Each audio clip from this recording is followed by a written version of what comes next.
this is the first video for the Autumn Crochet Along 2017 for PMG UK, and this is just to show you how I've started the blanket.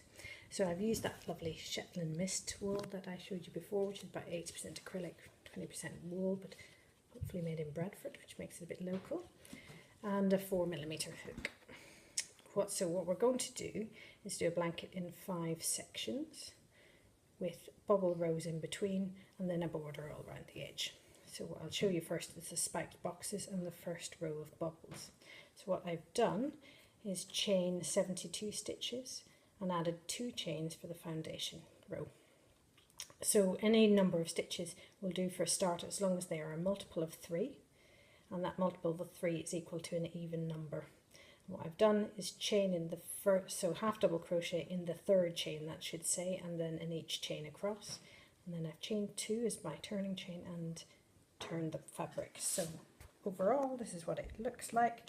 I've added a few chains at the beginning because I never quite can count their exact number, and the total width of the fabric is about 50 centimeters, so that's going to be a little bit wider again. Probably add another 4 to 5 centimeters onto that in total because of the edging. So here what I've done is half double crochet into the 3rd chain from the hook, and then I've done a row of half doubles and then started my spike stitches. So the spike box stitches, there's about 11 rows of this, and that comes to a width of approximately from start to end of about let me just see if I can get that right, of about 12 to 13 centimeters before I've gone on to the next row of bubbles.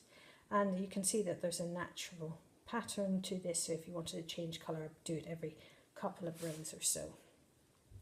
And just to remind you that I'll show you a picture of the pattern and a stitch chart for the spike boxes, but I've done it slightly differently in that I've done a single 1 half double crochet at the beginning and end of each row, which is different to the pattern in the book. What I've done after that is a single row of half double crochets, a bubble row, and then another row of half double crochet. So just be careful when you're doing this that you get the right number of stitches. So when you're starting a new stitch or one that you haven't done before, make sure you know how many stitches you've got across and that you count those fairly regularly to make sure you aren't losing them at the beginning and the end. So it's particularly easy to do with this at the end of the row of bubbles. It's very easy to lose that last stitch, and so you could end up making a triangular blanket rather than the straight up and down one.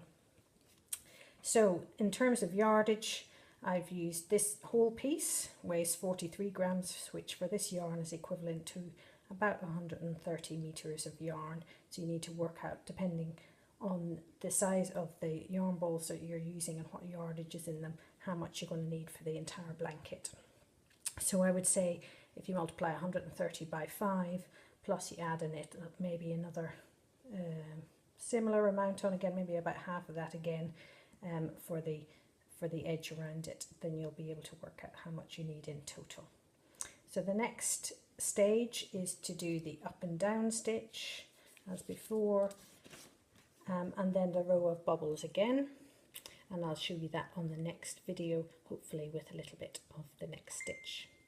So let's get hooking.